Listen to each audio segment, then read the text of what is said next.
Event Management Dashboard, and creating a new event. Upon logging into your AllSeated account, the first dashboard that populates is the Event Management page.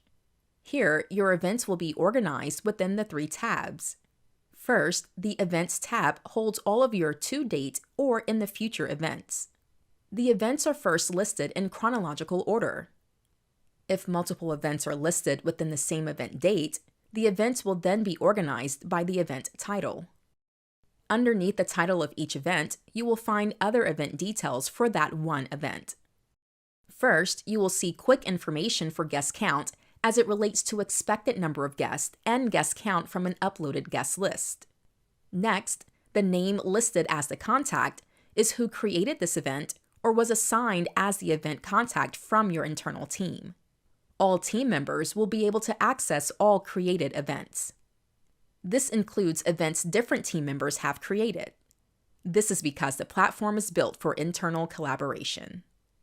Please note that only one user at a time will be able to be the editor of diagrams within a single event. Secondary users access the event while an editor is within the same event will receive a notification that they are in a view-only mode. It will not be until a user listed as the editor of the event exits the event that the secondary user will turn into the new editor of the event.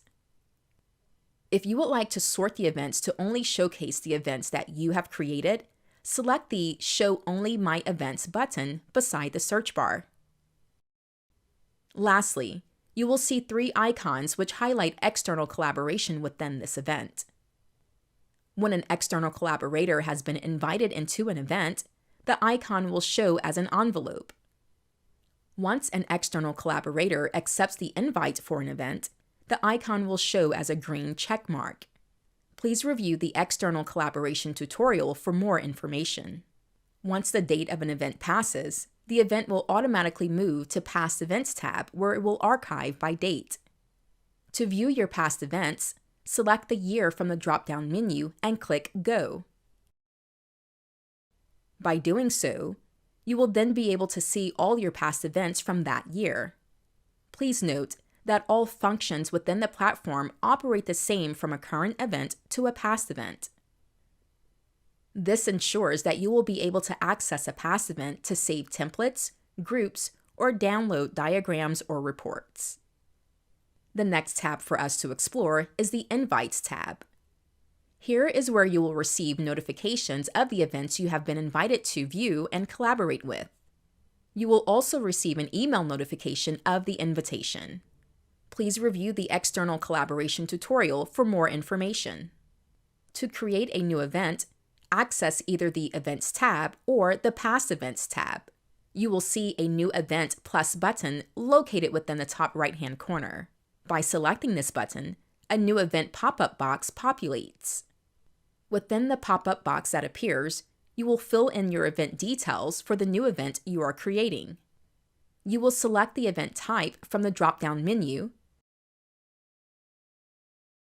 provide the event with a name,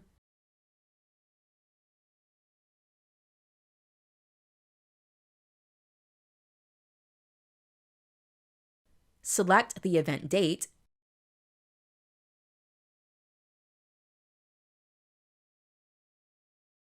and input the expected number of guests attending the event.